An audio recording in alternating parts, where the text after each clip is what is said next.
1 lakh ton वजनी steel का विशाल किला ऊंची दीवारों से घिरी कंक्रीट की घाटी में स्थिर खड़ा है। फिर एक बटन दबाते ही नियंत्रित सुनामी की तरह 10 करोड़ गैलन पानी अंदर आ जाता है। कुछ ही घंटों में 3 फुटबॉल मैदानों से भी लंबा यह विशालकाय युद्धपोत अपने कंक्रीट के पालने से उठकर पहली बार तैरने लगता है। यह कोई विज्ञान कथा नहीं है। अमेरिका के सबसे शक्तिशाली नौसैनिक हथियार इसी तरह जीवंत होते हैं। हमारे देश के दूसरे Ford class super career USS John F Kennedy ने अक्टूबर 2019 में ठीक यही क्षण देखा था। 4 साल के निर्माण के बाद आजादी के इस 13 अरब डॉलर के संरक्षक ने आखिरकार पानी में कदम रखा। लेकिन इन तैरते शहरों को सूखी जमीन से खुले समुद्र तक पहुंचाने की प्रक्रिया ज्यादातर लोगों की समझ से कहीं ज्यादा जटिल और रोमांचक है। आज हम आपको विमानवाहक पोत प्रक्षेपण के अद्भुत इंजीनियरिंग चमत्कार के अंदर ले जा रहे हैं। न्यूपोर्ट न्यूज शिप बिल्डिंग के विशाल ड्राई डॉक्स से लेकर लड़ाकू विमानों को आसमान में उड़ाने वाले क्रांतिकारी विद्युत चुंबकीय प्रणालियों तक, आप जानेंगे कि अमेरिका का वाहक बेड़ा दुनिया का सबसे खतरनाक और सम्मानित नौसैनिक बल क्यों बना हुआ है। अगर आपको हमारी नौसेना की अविश्वसनीय उपलब्धियों पर गर्व है तो नीचे कमेंट में गर्व लिखें। दिग्गजों की जन्मभूमि वर्जीनिया में जेम्स नदी के किनारे एक ऐसी सुविधा है जो एक सदी से भी ज्यादा समय से अमेरिका में तैरते हुए किले बना रही है। न्यूपोर्ट न्यूज शिप बिल्डिंग कोई साधारण शिपयार्ड नहीं है। यह अमेरिका का एकमात्र ऐसा स्थान है जो परमाणु ऊर्जा से चलने वाले विमानवाहक पोत बनाने में सक्षम है। इस अभियान का केंद्र विशाल कंक्रीट संरचनाओं में है जिन्हें ग्रेविंग डॉक कहा जाता है। यह कोई साधारण निर्माण स्थल नहीं है। ड्राई डॉक 12 जहां यूएसएस जॉन एफ कैनेडी का जन्म हुआ था 2000 फीट लंबा और 250 फीट चौड़ा है।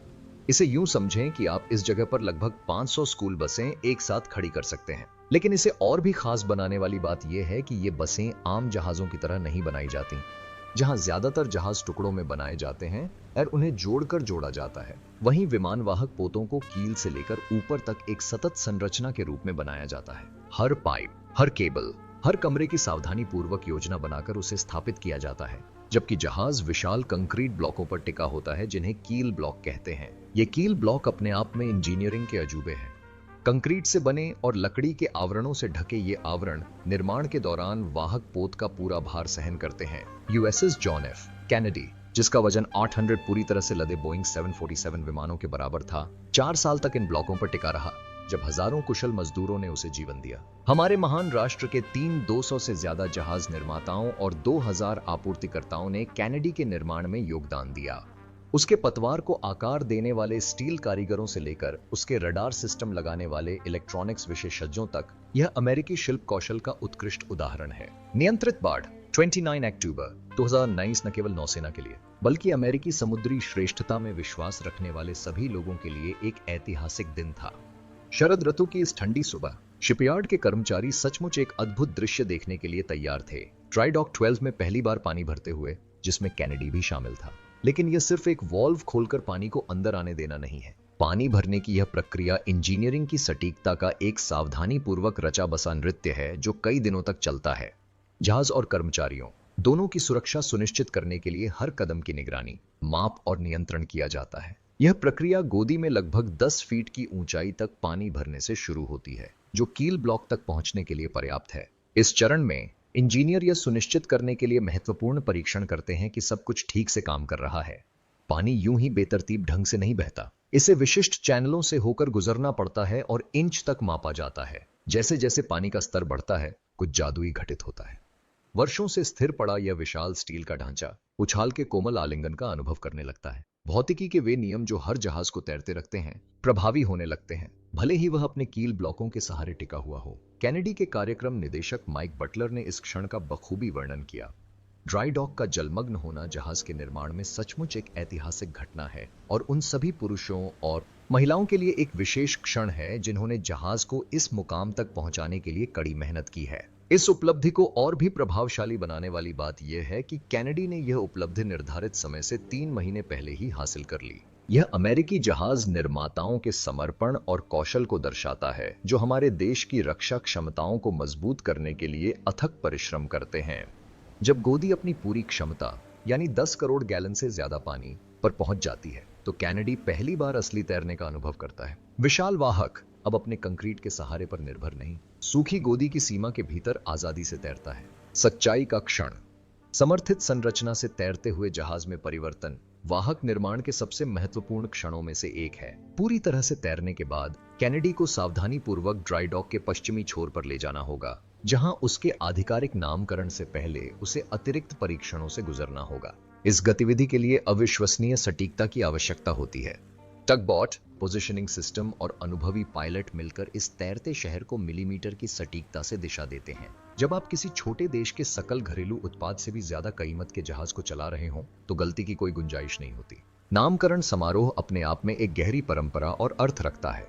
7 दिसंबर 2019 को पर्ल हार्बर दिवस पर कैरोलिन कैनेडी ने जहाज के अगले हिस्से पर शैंपेन की बोतल फोड़ने की पारंपरिक रस्म निभाई।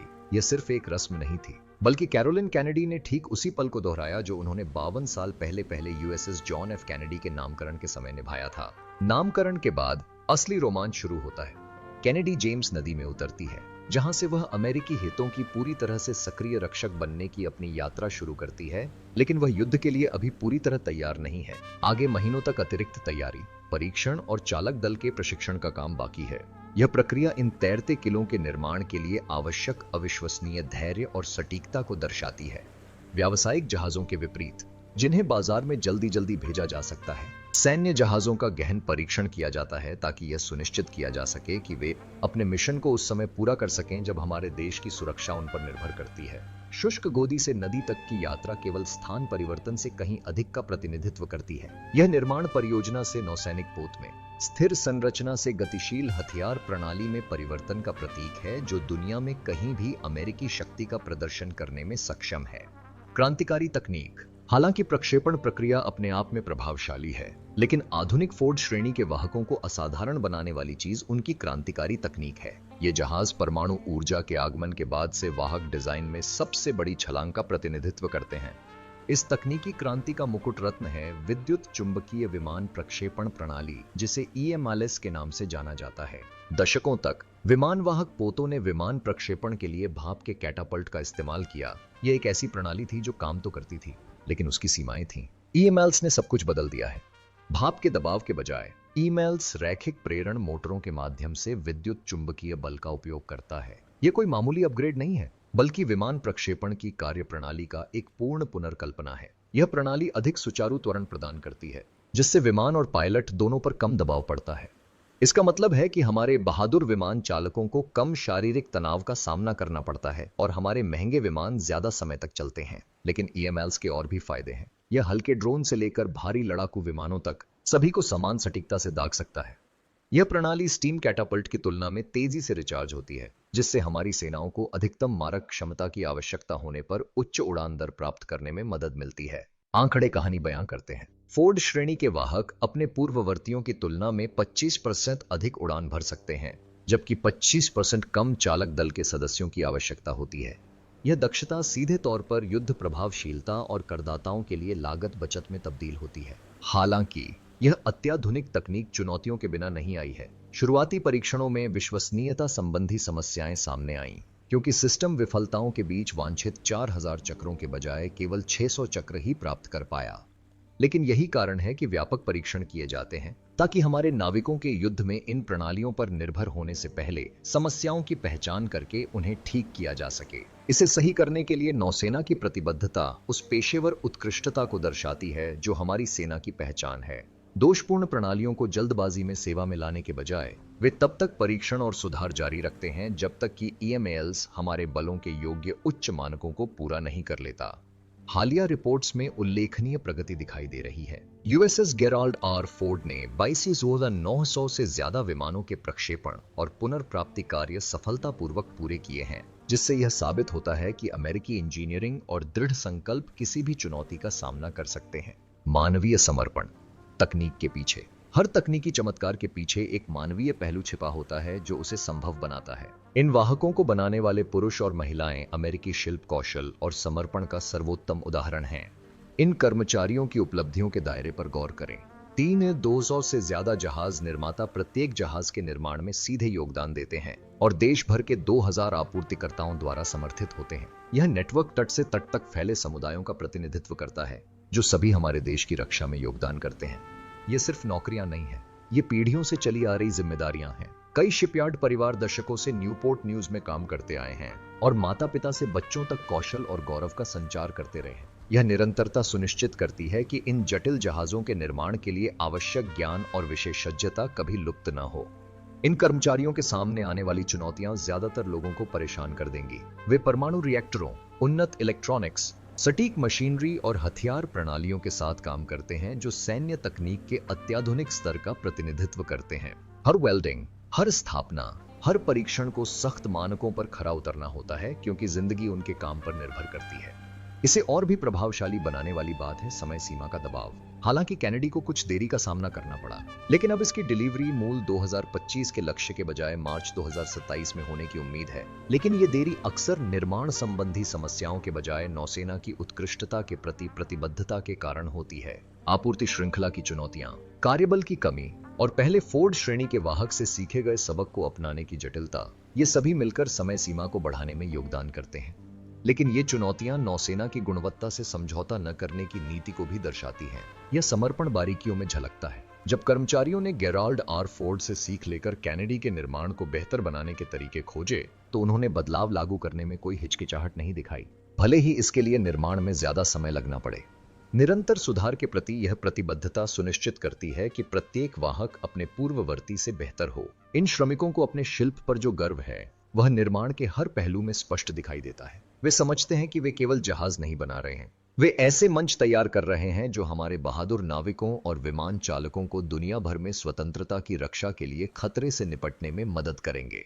वैश्विक प्रभाव और निवारण। जैसे ही कोई विमान वाहक पोत पानी में उतरता है, वह वैश्विक सैन्य गणनाओं को नया रूप देना शुरू कर देता है। ये तैरते शहर न केवल अमेरिकी शक्ति का प्रदर्शन करते हैं, बल्कि ये सहयोगियों को आश्वस्त करते हैं और दुनिया भर के संभावित विरोधियों को विराम देते हैं। हाल की घटनाएं इस प्रभाव को बखूबी दर्शाती हैं। जब इजराइल पर हमास के हमले के बाद पूर्वी भूमध्य सागर में तनाव बढ़ा, तो यूएसएस गेराल्ड आर फोर्ड वाहक हमला समूह कुछ ही घंटों में तैनात हो गया। यह त्वरित प्रतिक्रिया क्षमता केवल इसलिए मौजूद है क्योंकि इन जहाजों के निर्माण, प्रक्षेपण और रखरखाव के लिए बड़े पैमाने पर बुनियादी ढांचे में निवेश की आवश्यकता होती है। इसके निवारक प्रभाव को बढ़ा चढ़ाकर नहीं बताया जा सकता। एक फोर्ड श्रेणी का वाहक कई राष्ट्रीय वायुसेनाओं से भी ज्यादा मारक क्षमता रखता है। F-35C लाइटनिंग आइडवाइस स्टील्थ लड़ाकू विमानों सहित 90 विमानों के साथ ये जहाज अंतरराष्ट्रीय जलक्षेत्र में सुरक्षित रहते हुए सैकड़ों मील दूर तक शक्ति का प्रदर्शन कर सकते हैं। लेकिन वाहक अकेले काम नहीं करते। हर वाहक के साथ एक हमलावर समूह होता है जिसमें क्रूजर, विध्वंसक और पनडुब्बियां शामिल होती हैं। यह संयुक्त बल एक ऐसी जबरदस्त सैन्य क्षमता का प्रतिनिधित्व करता है जिसकी बराबरी बहुत कम देश कर सकते हैं और कोई भी इसे सीधे चुनौती नहीं देना चाहता।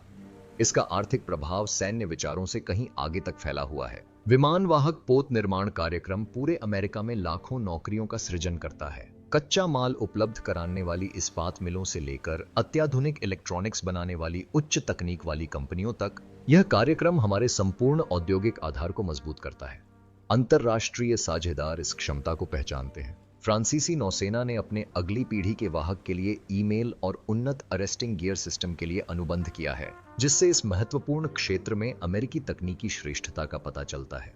नौसेना की वर्तमान योजना में 11 वाहकों का बेड़ा बनाए रखने की बात कही गई है, ताकि यह सुनिश्चित किया जा सके कि कई वाहक तैनाती के लिए उपलब्ध रहें, जबकि अन्य रखरखाव या प्रशिक्षण के दौर से गुजर रहे हों। दुनिया भर में यह निरंतर उपस्थिति हमारे देश को कहीं भी, कभी भी संकटों का सामना करने के लिए आवश्यक लचीलापन प्रदान करती है। आलोचक कभी कभी इन जहाजों की लागत पर सवाल उठाते हैं, लेकिन विकल्प पर विचार करें।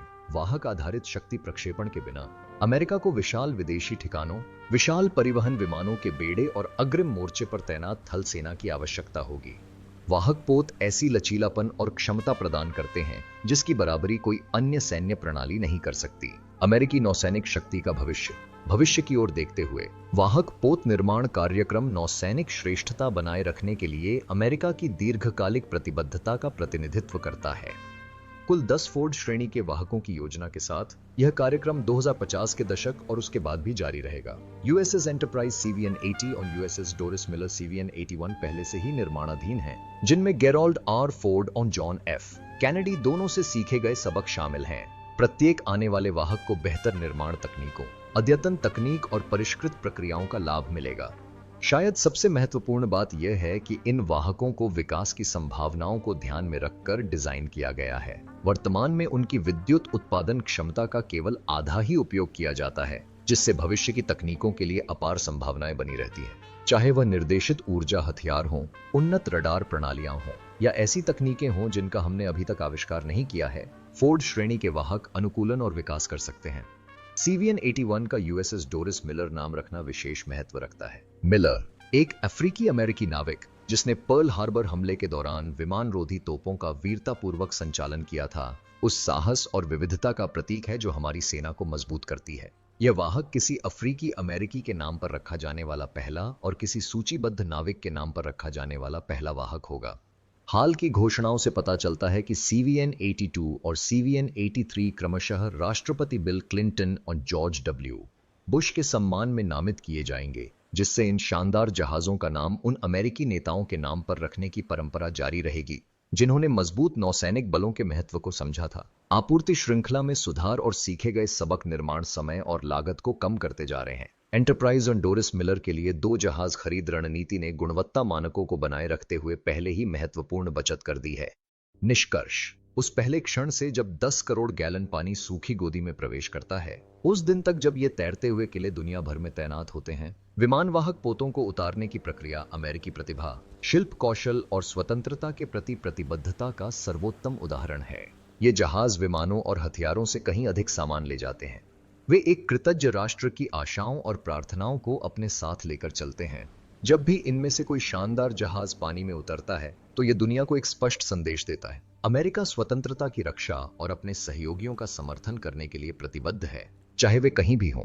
इन वाहकों का निर्माण, प्रक्षेपण और संचालन करने वाले पुरुष और महिलाएं हमारे गहरे सम्मान और कृतज्ञता के पात्र हैं। उनका समर्पण यह सुनिश्चित करता है कि अमेरिकी नौसेनाएं दुनिया में सबसे सक्षम और सम्मानित बनी रहें। अगली बार जब आप समुद्र में किसी विमानवाहक पोत का दृश्य देखें, तो उस अविश्वसनीय यात्रा को याद करें जिसने उसे वहां पहुंचाया। पहली स्टील कटिंग से लेकर उस जादुई क्षण तक जब उसने पहली बार पानी को छुआ, गर्व और विशिष्टता के साथ हमारे देश की सेवा करने के लिए तैयार।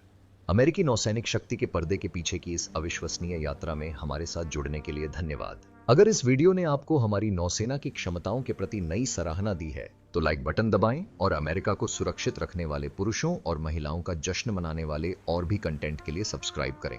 अगली बार तक दुनिया की सबसे महान नौसेना पर गर्व करते रहें।